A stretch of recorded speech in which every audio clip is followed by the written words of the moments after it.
ಶ್ರೀ ವರಸಿದ್ಧಿ ವಿನಾಯಕ ಸೇವಾ ಟ್ರಸ್ಟ್ ವತಿಯಿಂದ ನಂದಿನಿ ಬಡಾವಣೆಯಲ್ಲಿರುವ ಶ್ರೀ ಅಮೃತೇಶ್ವರ ದೇವಾಲಯದಲ್ಲಿ ಕಾರ್ತಿಕ ಮಾಸದ ಕೊನೆಯ ಸೋಮವಾರದ ಪ್ರಯುಕ್ತ ಅಮೃತೇಶ್ವರ ದೇವಾಲಯದಲ್ಲಿ ಪಂಚಾಮೃತ ಅಭಿಷೇಕದೊಂದಿಗೆ ಏಕದಸವಾರ ರುದ್ರಾಭಿಷೇಕ, ಪೂರ್ಣಾಹುತಿ ಅಭಿಷೇಕ, ಪುಷ್ಪಾಲಂಕಾರ, ಕಾರ್ತಿಕ ಮಾಸದ ದೀಪೋತ್ಸವ ಕಾರ್ಯಕ್ರಮ ನೆರವೇರಿತು. ನಂದಿನಿ ಬಡಾವಣೆಯ ಎಲ್ಲ ರಾಜಕೀಯ ಪಕ್ಷದ ಮುಖಂಡರು ಹಾಗೂ ಬಡಾವಣೆಯ ಗಣ್ಯರು, ದೇವಾಲಯ ಟ್ರಸ್ಟಿನ ಪದಾಧಿಕಾರಿಗಳು ಉಪಸ್ಥಿತರಿದ್ದು ದೇವರ ಕೃಪೆಗೆ ಪಾತ್ರರಾದರು. ಈ ವೇಳೆ ಅನ್ನದಾನ ಕಾರ್ಯಕ್ರಮ ನೆರವೇರಿತು.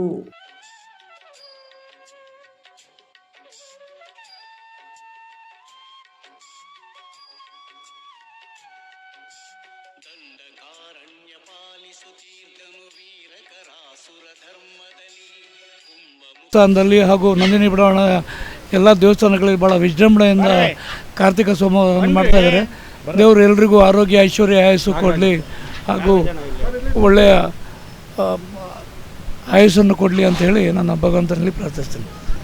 ಹೌದು, ನಂದಿನಿ ಬಡಾವಣೆಯ ಅಮೃತೇಶ್ವರ ದೇವಸ್ಥಾನದ ಮುಖ್ಯ ಟ್ರಸ್ಟ್ ಆಗಿರತಕ್ಕಂಥ ಶ್ರೀ ವರಸಿದ್ಧಿ ವಿನಾಯಕ ದೇವಸ್ಥಾನ ಟ್ರಸ್ಟು ಈ ಒಂದು ಕಾರ್ತಿಕ ಮಾಸದಲ್ಲಿ ವಿಶೇಷ ಪೂಜೆಯನ್ನು ಇವತ್ತು ಹಮ್ಮಿಕೊಂಡಿದೆ. ಕಾರ್ತಿಕ ಮಾಸದ ಕಡೆಯ ಕಾರ್ತಿಕ ಸೋಮವಾರ ಇವತ್ತು ಬೆಳಗ್ಗೆಯಿಂದನೇ ಇವತ್ತು ರುದ್ರಾಭಿಷೇಕ ಆಗಿದೆ, ಪಂಚಾಮೃತ ಅಭಿಷೇಕ ಆಗಿದೆ. ನಂತರ ಈಗ ಮಹಾರುದ್ರ ಹೋಮ ಸಹ ಆಗಿದೆ. ಇವತ್ತಿನ ದಿವಸ ಸಂಜೆ ಬೆಂಗಳೂರು ನಗರದಲ್ಲಿ ವಿಶೇಷವಾಗಿ ಜ್ಯೋತಿರ್ಭೀಮಲಿಂಗವನ್ನು ಪ್ರತಿಷ್ಠಾಪನೆ ಮಾಡತಕ್ಕಂತಹ ವಿಶೇಷ ಕಾರ್ಯಕ್ರಮ ಸಂಜೆ ಇದೆ. ಮತ್ತು ದೀಪೋತ್ಸವವೂ ಸಹ ಸಂಜೆ ಜರುಗುತ್ತೆ. ಹಾಗಾಗಿ ಎಲ್ಲ ಭಕ್ತಾದಿಗಳಲ್ಲಿ ವಿನಂತಿಯನ್ನು ಮಾಡ್ತಿದ್ವಿ, ಈ ಒಂದು ಸತ್ಕಾರ್ಯದಲ್ಲಿ ಭಾಗವಹಿಸಿ ಭಗವಂತನ ಕೃಪೆಗೆಲ್ಲರೂ ಪಾತ್ರರಾಗಿ ಅಂತೇಳಿ ಭಾಗವಹಿಸ್ತೀವಿ. ಮತ್ತು ಬಡಾವಣೆಯ ಎಲ್ಲ ಜನತೆಗೂ ಸಹ ಅಮೃತೇಶ್ವರ ಸ್ವಾಮಿ ಸನ್ಮಂಗಳವನ್ನು ಉಂಟು ಮಾಡಲಿ, ಆರೋಗ್ಯವನ್ನು ಕೊಡಲಿ, ಆಯುಷ್ಯನ್ನು ಕೊಡಲಿ, ಮತ್ತು ಶಾಂತಿ, ನೆಮ್ಮದಿಯನ್ನು, ಸಂಪತ್ತನ್ನು, ಐಶ್ವರ್ಯವನ್ನು ಕೊಡಲಿ ಅಂಥೇಳಿ ಪ್ರಾರ್ಥಿಸ್ತೇನೆ. ನಮಸ್ತೆ. ಓಂ ನಮಃ ಶಿವಾಯ. ಶಿವಾಯ ನಮಃ. ಹರಹರ ಮಹಾದೇವ ಶಂಭೋ ಶಂಕರ. ಹರನಿಲ್ಲದೆ ನಾವಿಲ್ಲ, ಶಿವನಿಲ್ಲದೆ ನಾವಿಲ್ಲ, ಏನು ಹೇಳ್ತೀವೋ ಅದೇ ರೀತಿ ಕಾರ್ತಿಕ ಮಾಸ ಈ 30 ದಿವಸಗಳು ಏನು ಬರುತ್ತೋ ಪ್ರತಿನಿತ್ಯವೂ ಒಂದೊಂದು ಪೂಜೆ ನಡೀತಾ ಬಂದಿರುತ್ತೆ. ಈ ಅಮೃತೇಶ್ವರ ದೇವಾಲಯದಲ್ಲಿ ಎಲ್ಲ ಭಕ್ತಾದಿಗಳು ಕಾಲಕಾಲಕ್ಕೆ ಸಹಕರಿಸಿ ಬಂದು ಶಿವನ ಭಕ್ತಿಗೆ ಭಕ್ತಿಪೂರ್ವಕವಾಗಿ ಅವರು ಪಾತ್ರರಾಗಿರ್ತಾರೆ. ಇಂದು ಕಡೇ ಕಾರ್ತಿಕ ಸೋಮವಾರ ಪ್ರತಿಯೊಬ್ಬ ಭಕ್ತಾದಿಗಳು ಇಲ್ಲಿ ನಂದಿನಿ ಬಡಾವಣೆಯ ಸಮಸ್ತ ನಾಗರಿಕರು ಬಂದು ಇಲ್ಲಿ ಶಿವನ ಭಕ್ತಿಗೆ ಪಾತ್ರರಾಗಿದ್ದಾರೆ.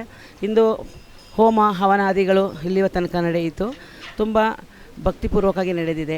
ಎಲ್ಲ ಇಲ್ಲಿ ಬರುವಂತಹ ಭಕ್ತ ಮಹಾಶಯರಿಗೆ ದೇವರು ಅವರ ಆಸೆ ಆಕಾಂಕ್ಷೆಗಳನ್ನು ಈಡೇರಿಸ್ತದೆ ಅಂತ ನಾವು ಇಲ್ಲಿ ಎಲ್ಲರೂ ಪ್ರತಿಯೊಬ್ಬರಿಗೂ ದೇವರು ಏನೇ ಒಂದು ವಿನಂತಿಸ್ಕೊಳ್ಳಿ, ಅಮ್ಮನಲ್ಲಿ ಶಿವ ಪಾರ್ವತಿ ಅಮ್ಮನಲ್ಲಿದೆ, ವಿಘ್ನೇಶ್ವರ ಇದೆ. ಪ್ರತಿಯೊಂದು ವಿಘ್ನಗಳಿಗೆ ನಿವಾರಕ ಗಣೇಶನ ಪೂಜೆ ಮಾಡ್ತೀವಿ. ಅದೇ ರೀತಿ ವಿಘ್ನ ವಿನಾಶಕಗಳು ಮಾಡ್ತಾ ಯಾರದೇ ಒಂದು ನೋವುಗಳಿದ್ರು ಅದನ್ನು ಒಂದು ಶಾಂತಾತ್ಮ ರೂಪಕ್ಕೆ ತಂದು ಬರ್ತಾ ಇದೆ ಈ ಅಮೃತೇಶ್ವರ ದೇವಾಲಯದಲ್ಲಿ. ಓಂ ನಮಃ ಶಿವಾಯ. ಶಿವಾಯ ನಮಃ. ಹರ ಹರ ಮಹದೇವ ಶಂಭೋ ಶಂಕರ. ಅಮೃತೇಶ್ವರ ದೇವಸ್ಥಾನದ ಟ್ರಸ್ಟ್ ವತಿಯಿಂದ ಈ ವರ್ಷನೂ ನಾವು ಅಮೃತೇಶ್ವರ ದೇವಸ್ಥಾನದ ಕಾರ್ಯಕ್ರಮ ನಡೆಸ್ತೀವಿ. ಈ ಕಾರ್ಯಕ್ರಮಕ್ಕೆ ಸಾವಿರಾರು ಭಕ್ತಾದಿಗಳು ಸಾಯಂಕಾಲ 6 ಗಂಟೆಯಿಂದ ರಾತ್ರಿ 10 ಗಂಟೆವರೆಗೂ ಸಾವಿರಾರು ಸಂಖ್ಯೆಯಲ್ಲಿ ರೋಡ್ ಪೂರ್ತಿ ಇರ್ತದೆ. ಈ ಒಂದು ದೇವಸ್ಥಾನದಲ್ಲಿ ಒಂದು ಅದ್ಭುತ ಏನಂದರೆ, ಈ ದೇವ್ರಿಗೆ ನಾವು ಬಂದು ಯಾರೇ ಆಗಲಿ ನಾವು ಬೇಡ್ಕೊಂಡಾಗ ಅದು ಯಾವುದೇ ಅವರು ಮನೆ ಕಟ್ಟೋದಿರಲಿ, ಮದುವೆ ಆಗೋದಿರಲಿ, ಪ್ರತಿಯೊಂದೂ ಯಾವುದೇ ಆಗಲಿ ಕಾರ್ಯಸಿದ್ಧಿ ಗ್ಯಾರಂಟಿ ಆಗುತ್ತೆ. ಈ ಅಮೃತೇಶ್ವರನಲ್ಲಿ ಬಂದು ಬೇಡ್ಕೊಂಡಾಗ ಅದು ನೆರವೇರುತ್ತೆ.